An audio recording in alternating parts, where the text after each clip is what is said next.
Hey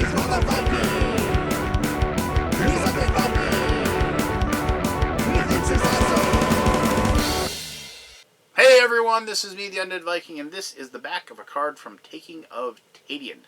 Taking of Taidian is a card game, a deck building card game for 2 to 6 people of brutal combat. Each person will be taking control of a character that will do battle against everyone else, or possibly you have a team of 2 or 3 people that will be battling other teams of 2 or 3 people that will take in turn, as I said, playing cards from their deck, trying to bash the other people into submission or death, so then they can escalate and win the game.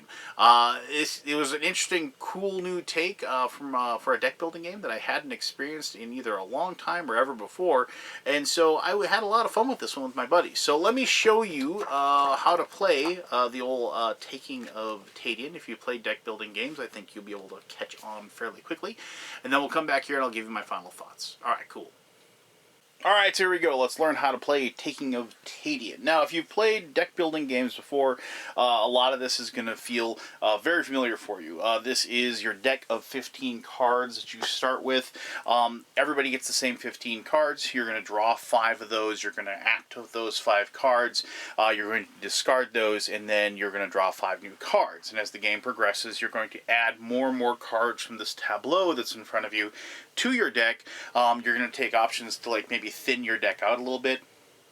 But basically what you're going to be doing is you're going to be trying to refine your deck so you're able to better take on your opponents. Now, that's exactly right, your opponents. Now, unlike a lot of deck building games where you have some sort of like esoteric, like, you know, collect a certain number of these types of victory point cards, or you know, like go into that dungeon and kill a certain number of monsters or what have you.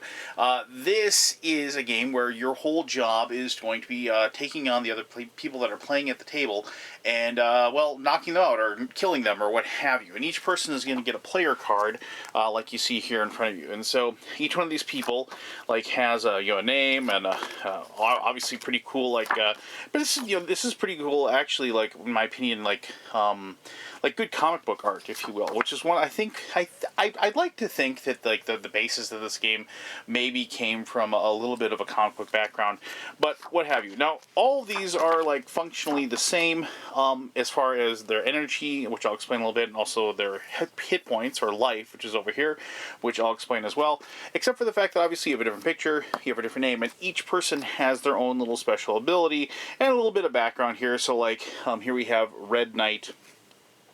Descended from the Mayans, Red Knight learned his bloodthirsty predilection from a twisted cult obsessed with human sacrifice.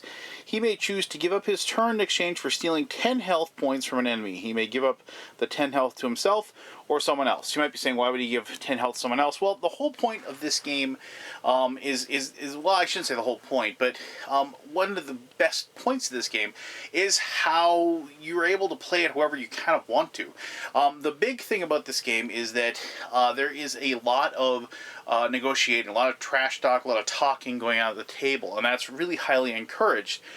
You can play this game set up with teams, so everybody's like, you have 6 people, like 3 people to a team, 3 teams of 2, but the best part about the game is the negotiation aspect, and like, you know, being able to like, you know, talk people into helping you out at certain points, and, you know, being able to like convince other people to like, you know, gang up on another person and what have you. And so that's why you have powers, you know, like Red Knights here, that will allow you to affect other people. And also some of the other things that you have in the game, like, you know, first aid packs, things like that would like heal people.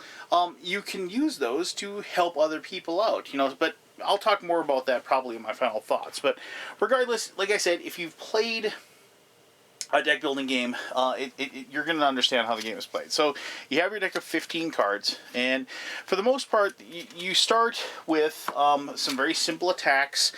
You start with some kick attacks that can be used both to attack somebody, also used in defense. You start with some money. So you can use those to you know, purchase more cards. You start with some energy shields, which you can use to block. You also get a robber card, which allows you to steal cards from another person.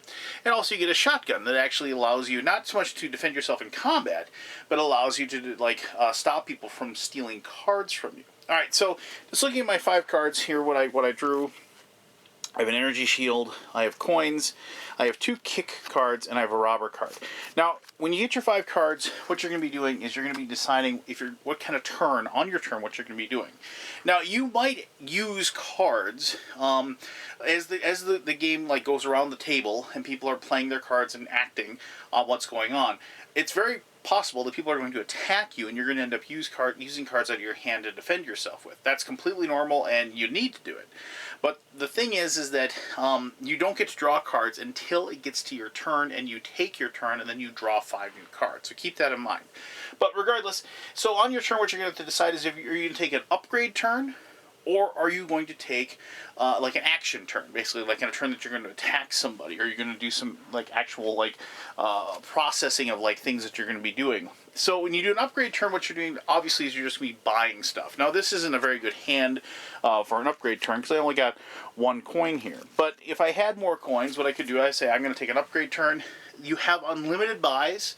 So if you have, like 10 money and you wanted to buy, a rifle for $4, a first aid kit for $3, and a firebomb for $3, that's completely fine. You just spend all of your money and you go ahead and buy that. Then you take all the cards that were in your hand that you used when you did, like for your upgrade turn, even the stuff you didn't use, plus the cards that you bought, put them all in your discard pile and you draw 5 new cards. Pretty straightforward as far as deck building goes. Now, if you're going to be doing an action turn, one which you're going to be attacking somebody, or doing things like that, you have these different outposts or different buildings that you can purchase and place out there. I'll show you those in just a second. You will then play your cards, and now you're going to declare what you're doing as you play your cards. Now you can do this one of 2 ways, because this is where like the talking at the table comes into play. You can have situations where you're telling people, well, you know what, I got some pretty good attack cards in my hand here. I don't know, I'd sure like to listen to somebody that if you promise to defend me, if somebody attacks me this turn, I'll make sure I don't attack you, or things like that. Now you can't trade cards. You can't it isn't like a true negotiation game where like everything is fluid and you can just throw money back and forth. It doesn't work like that. But this is all about discussing, convincing other people to do what you want so you can, remain relatively unscathed until you get back to your turn.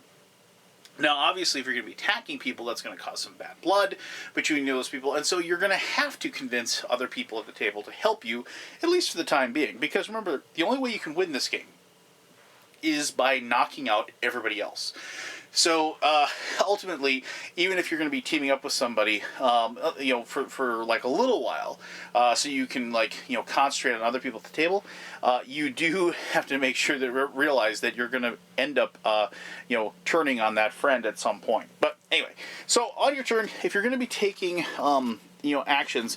So basically, these blue cards over here, these are the ones that can be attacked. Now you'll notice the kicks have both red and blue on them, meaning that you can use them for both attacks and defense. Now I'll explain that in a little bit. But so what you could do in this situation is you could say, you could attack 2 different people. You could say, I'm going to attack, Jim over there, and you can play that card.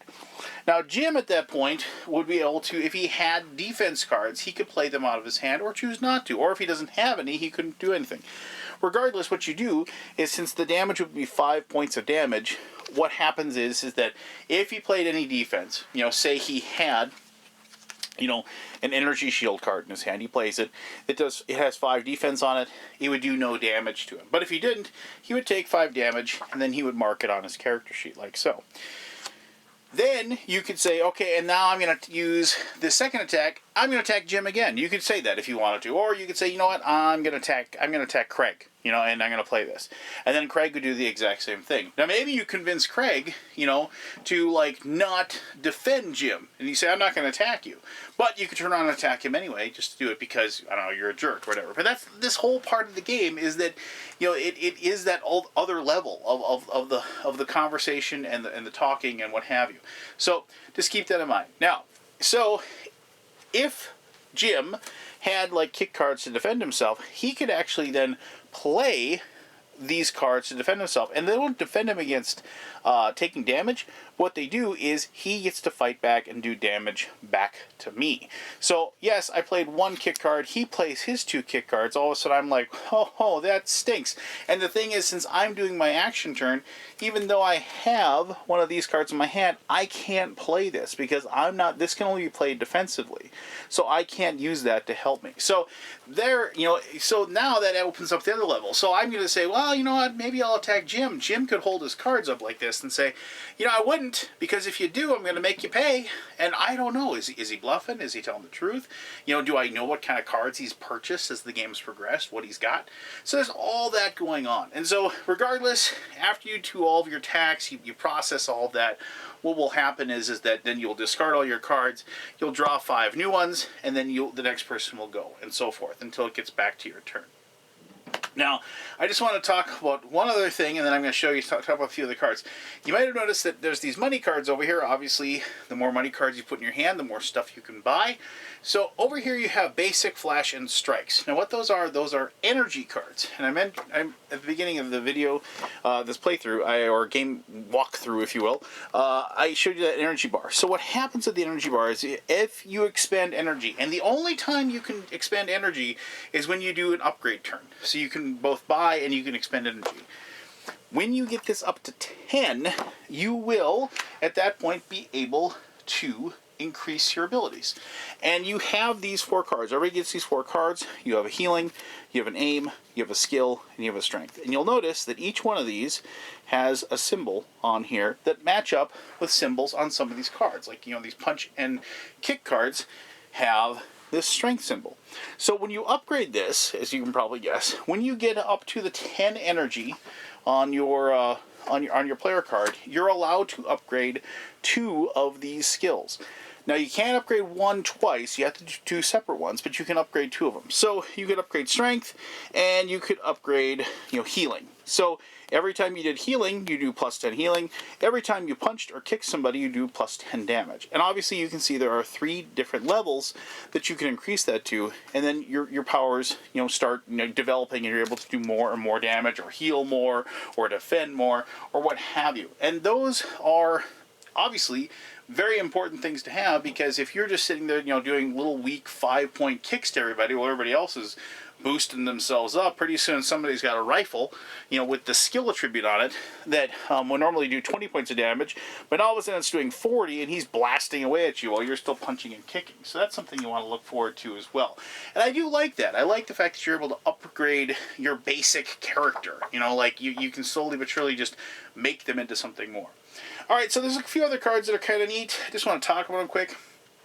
I mentioned the robber card. When you play that on somebody, if they don't have a shotgun card to defend themselves with, they hold up their cards in their hand. You don't get to see them. You pick one randomly, and that just becomes your card.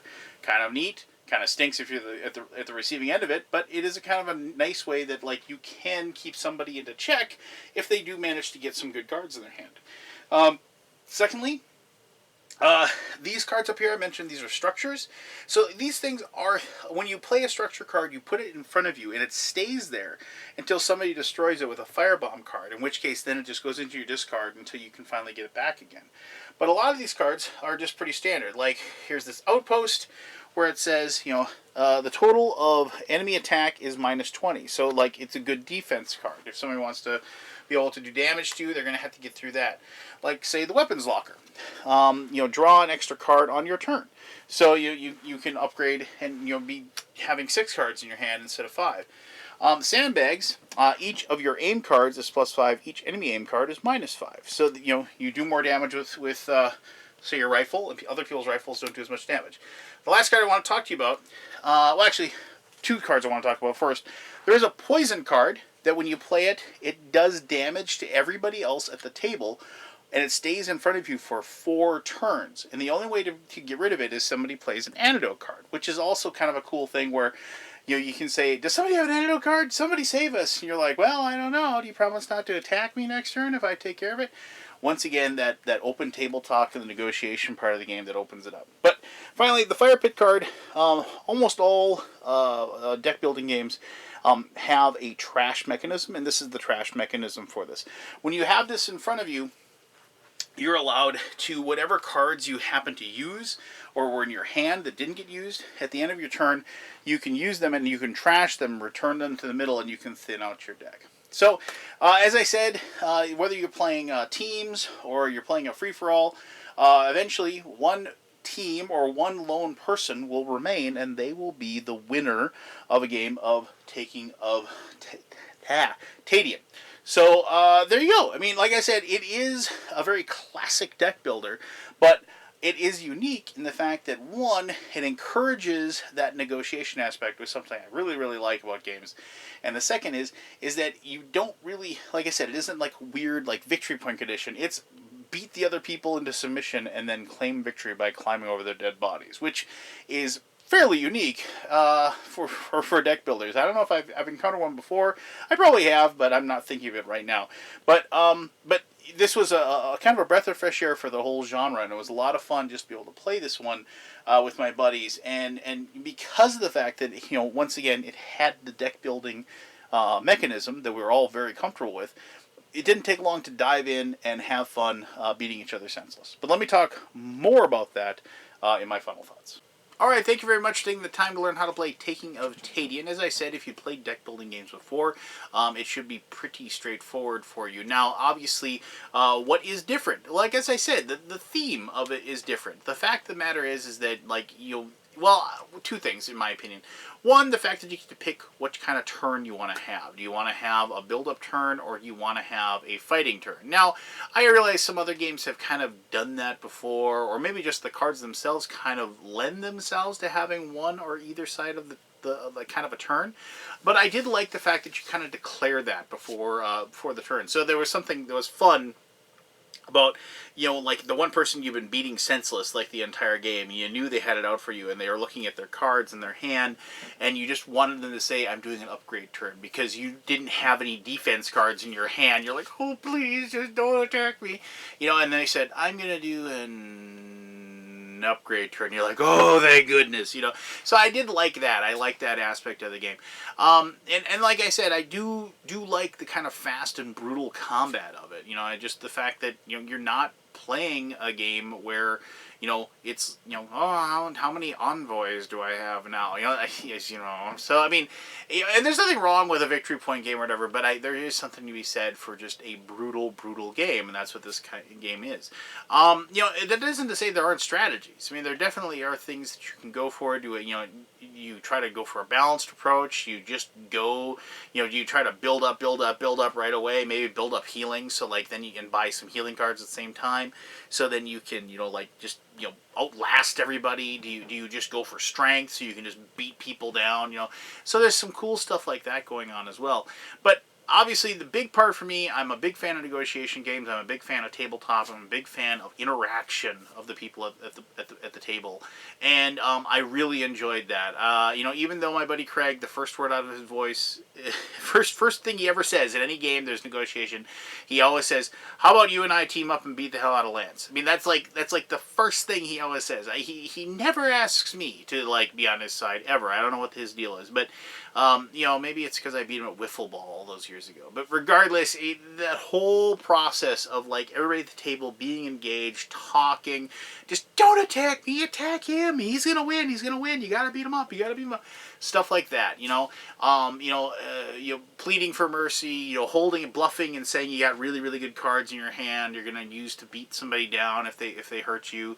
Swearing revenge. You know, cackling gleefully as you see two people, you know, going at it while you're able to, like, you know, build yourself up as well. You know, this like, yeah. So there's stuff like that that have signature moments for the game.